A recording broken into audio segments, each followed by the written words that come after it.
setting up a nice cup of tea.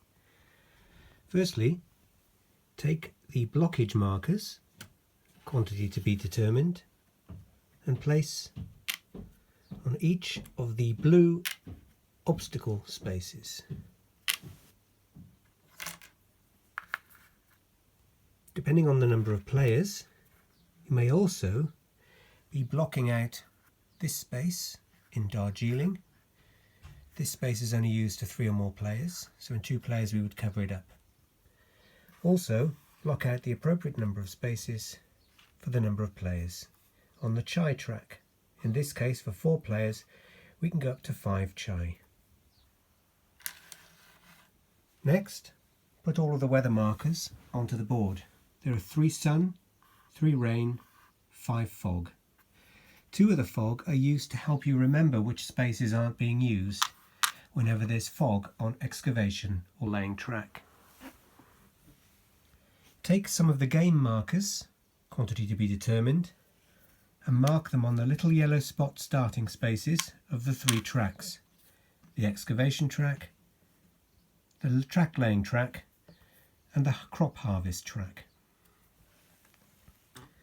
Put all of the other pieces to one side for the moment, so that's T-poles, and that's all the rubble, iron, and the special pieces that represent 5 pieces of rubble. We'll come back to those.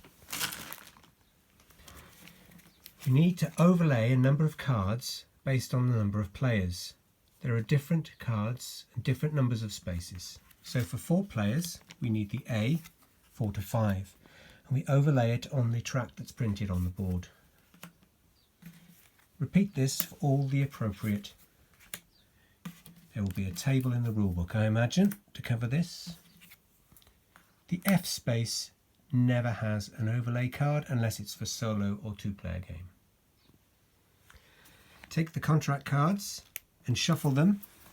Put the draw pile at the top by the draw pile marker. Turn over the cards, and then before you place the second and the third, look at the icons on the back and place a weather token in number 2 in space 2 of the weather track and space 3 of the weather track, so that the colours match. Yellow is sun, grey is fog, blue is rain. You can then turn the cards over. We have now determined the weather for the next round and the round after that. We need to find out which tea gardens we're using, and based on the number of players, we will be overlaying a number of tea cards. The cards are double-sided, so shuffle them and flip them at random, and then place them out, overlaying these spaces on the bottom of the board. This one is a pre-printed one for your first game, but you are able, if you want to cover it with something else. In this case, for a 4-player game, I fill in the 1 to 5 space. I pick another one at random, 1 to 5. Take another one at random that fills in that space, and finally that space. In a 4-player game, the space marked 5 will not be used. Each of these spaces now needs to be filled in with rubble pieces from the supply based on the number next to the shovel in each of these boxes. This icon is the victory points. Take the remaining tea estate cards that you're not using and put them back in the box. Lay out 6 trains chosen at random from those available, and if they say that they come with chai, take a black chai cube from the bag or the supply, probably the supply actually at this point because I haven't put them in the bag. Take 6 of them and place the cube on the train. So this one comes with 1 chai cube, which is a black cube. So does this one, and so does this one. These do not come with chai.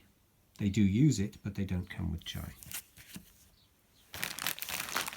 Give each player a set of their markers and their 3 workers. One of the workers starts the game in the tea shop.